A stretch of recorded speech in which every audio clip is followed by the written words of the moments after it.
This is pre-algebra, and today we're working on interpreting graphs.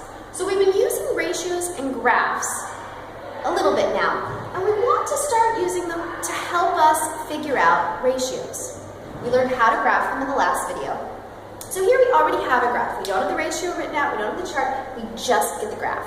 So let's take a moment to read it. It's always important to read the labels. Read the title, and then read what each axis stands for.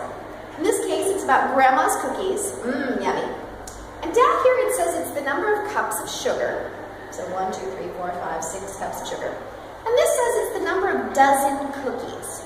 If you're not familiar with the word dozen, it means 12, a group of 12. So 1 dozen cookies, that'd be 12. 2 dozen cookies, that'd be 24.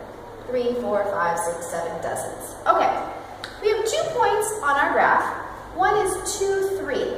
So that means that 2 cups of sugar give us 3 dozen cookies.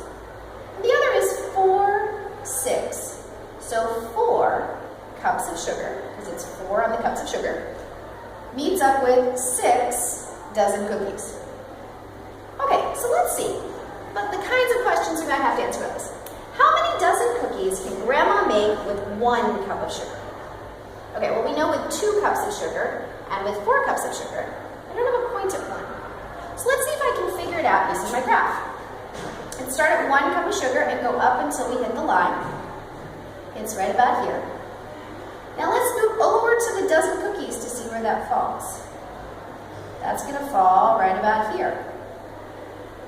Well, that's halfway between 1 and 2. So 1 cup of sugar should give me half a dozen cookies.